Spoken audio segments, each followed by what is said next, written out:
If there is one thing that I got from all the books that I've read about the law of assumption and about how the universe is actually working, it's this. Regardless of what is happening, all you got is your inner state of being. This is all you got. When life gives you lemon, make lemonade. I know it might sound like I'm oversimplifying things, but don't make a chore out of visualization and out of manifestation. Don't try to make it hard. You've been doing it anyway. You just need to have a right state of mind, a right state and a right attitude towards life. Because if you don't, then life will just take you by the hand and just throw you in the ocean. And this is not where you want to be. You want to be in a state of calmness and happiness, I guess. So why not just take this info as something to have fun with? And I know it's easier said than done when you are in a very bad spot in life. But think about it. Your frustration, your state of anger, this anger is not doing anything to the problem. It's actually making it worse. I'm not telling you to not feel anger from time to time because this is not healthy. You got to let that energy out some way, somehow. But I'm telling you to not be in that state for so long. Because when you are in that state for so long, you are giving the signal to the universe that, hey, this is my state of being. And as you know, as within, so without, what you are embodying as a state will be reflected back to you from the world in terms of circumstances like people, relationships, job opportunities. So imagine you are in a good internal state of being. You will encounter things that are of good report. Unlike when you are angry and frustrated and mad at the world, everything will just be so bad. Everything will be so bad, man. I want you to imagine this. Imagine that you are giving the signal to the universe every time you think a thought. Every time you think it, you are giving a signal. And then the thing or the emotion that you are giving is bringing it back to you.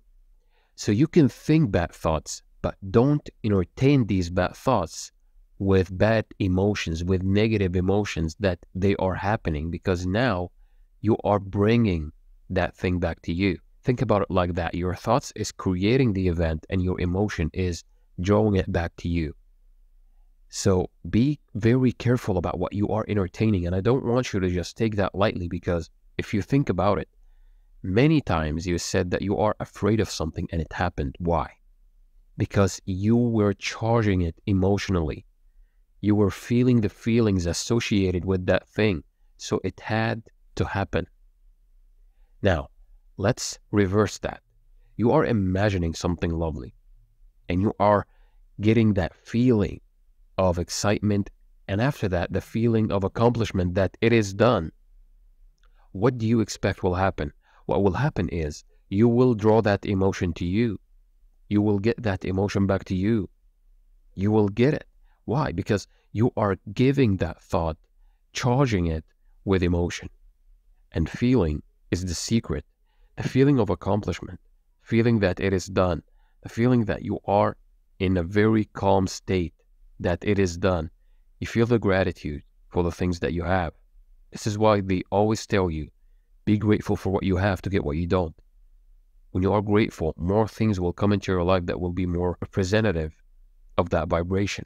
When you are in the vibration of gratitude, you are bringing more things to be grateful for. It might be like the air that you are breathing, the water that you have. Believe me, many people around the world cannot even have those things. They are begging for those things. So don't take these for granted. And I'm not telling you to not be ambitious. Be ambitious. But work with what you have to get what you don't. Work with what you have to get what you don't. Remember these words. Write it down. I want you to write it down. Write it down in the comments. Work with what you have to get what you don't. Be grateful for what you have to get what you don't. This is the key. The key is to always have an exciting life. If you're right now watching this video and after you finish it, you want maybe to have a shower or to take a meal, like take your second meal, for example, you are a bit confused. Which one should I do first? Pick the one that got the most excitement for you. When you are excited about something, do it first, without an assumption of how things will be like. Just do it because you love it. Like, hey, I want to take a shower. Why? Because I feel like it. I'm excited about it. So you take a shower. Then you will have this choice to make. So will I just go for a walk or just chill on the couch? And all of a sudden, you'll feel like it's more exciting to go for a walk. Go for a walk. You are now following your excitement. You are listening to the higher mind. The higher mind is guiding you through the feeling of, hey, I want to do this. The feeling of passion, excitement. Even in the small details, the small things in life, this is how you do it. And I know sometimes it can be hard and it can be confusing. But when you are in a state of gratitude, a state of calmness, believe me, everything will happen to you. Seek the kingdom of heaven, and the kingdom of heaven is within you. So when you are in that state, that heavenly state, what is it? Like calmness, you are in a poised state. You are serene and calm. You are happy, regardless of the things around you. You are in awe. You will attract things to your life that you even forgot about. Like all of a sudden, the things that you dreamt of for years and years will come back to you. Like you will see it in front of your own eyes. You will see that manifestation that's been lost, in your opinion, but nothing is lost. Everything is here and now. So I don't want you to just live life complaining and just cussing everybody out. This is not a healthy way to live life, ain't it? Right? Just live life. Do the exciting things. Be happy. Be happy, man. Try to find things to be happy for. Don't look for things that will ruin your day. Look for things that will make it better. And every time you catch yourself like trying to entertain a bad thought, replace it with a good thought. Try to focus on the good. And it will naturally balance things out. This is why I love the book, The Kabbalion. It talks about how you can actually balance your emotional and mental states by focusing on the things that you want and embodying a state of fulfillment. This is so crucial.